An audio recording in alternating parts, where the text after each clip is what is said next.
Egg లేకుండా, oven లేకుండా, alcohol లేకుండా క్రిస్మస్ స్పెషల్ ప్లమ్ కేక్ తయారీ విధానం చూద్దాం రండి. ఒక గిన్నెలో ఆరెంజ్ జ్యూస్ తీసుకున్నాను ఫ్రెష్ ది. దీంట్లో డ్రై ఫ్రూట్స్ వేస్తున్నానండి. ఈ కేక్ కోసం ఉపయోగించిన పదార్థాలన్నీ డిస్క్రిప్షన్ లో రాస్తాను చూడండి. అన్ని వేసిన తర్వాత బాగా కలిపి మూత పెట్టి 2 గంటలు నానబెట్టాలి.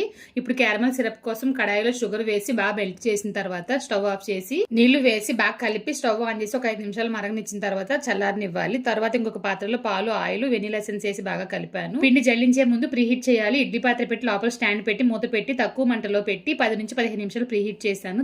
పాలు, ఆయిల్ కలిపి పెట్టాగా అందులోను maida, sugar powder, cocoa powder, baking powder, baking soda, కొంచెం సాల్ట్ వేసాను. యాలకులు, దాల్చిన చెక్క, లవంగం కలిపి పౌడర్ చేసి అది కూడా వేసి బాగా కలిపిన తర్వాత నానబెట్టి ఉంచిన డ్రై ఫ్రూట్స్, క్యారమల్ సిరప్ వేసి బాగా కలిపి ట్రేలో వేసి ప్రీహీట్ చేసిన పాత్రలో పెట్టి మీడియం మంటల్లో 1 గంట నుంచి 1.5 గంట వరకు ఉడికించారంటే మనకి చక్కగా ఎగ్లెస్ ప్లమ్ కేక్ తయారైపోయింది. వివరంగా యూట్యూబ్ లో చెప్పాను, ఒకసారి చూడండి. ఇంకొక వీడియోలో మళ్ళీ కలుద్దాం. Thank you.